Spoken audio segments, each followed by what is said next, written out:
This lesson is on type 6 sentences, and this is part 3 of a 4-part series on diagramming sentences.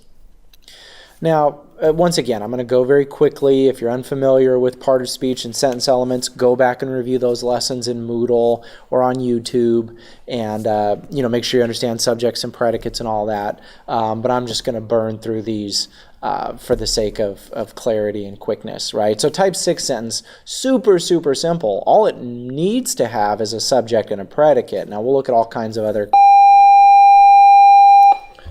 Good afternoon. This is a page for any custodian with keys. Please open the girls' bathroom near the large gyms. Thank you.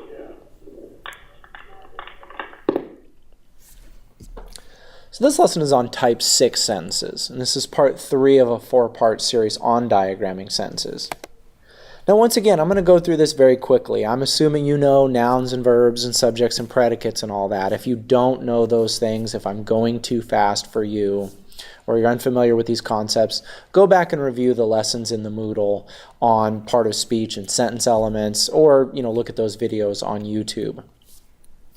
So this is the basic diagram for a type 6 sentence, and you'll see that it only needs a subject and a predicate.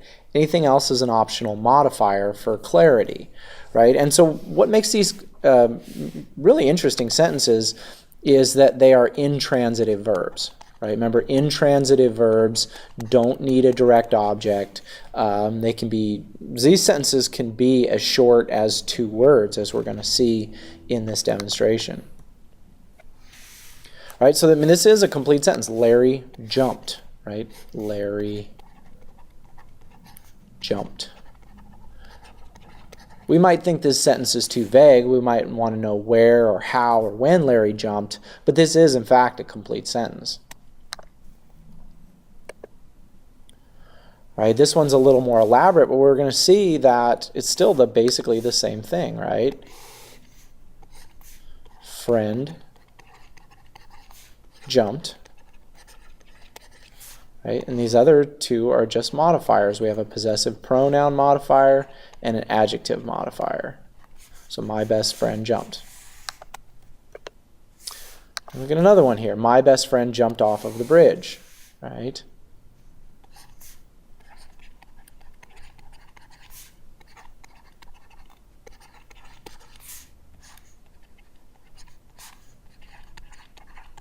All right, well, so what's this? What we got going? Oh, we have a prepositional phrase.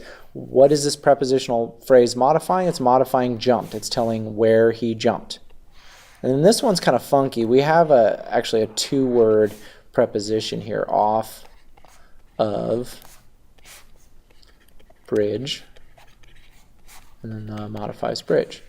Right, so same thing. We still just have a subject and a predicate, and that predicate's an intransitive verb. Everything else is a modifier for clarity.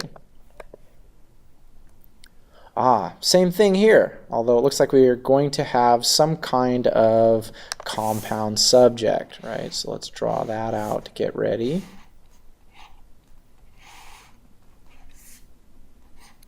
So friend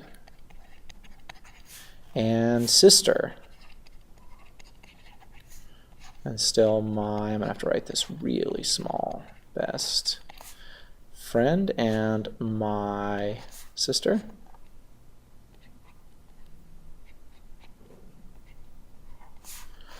Jumped.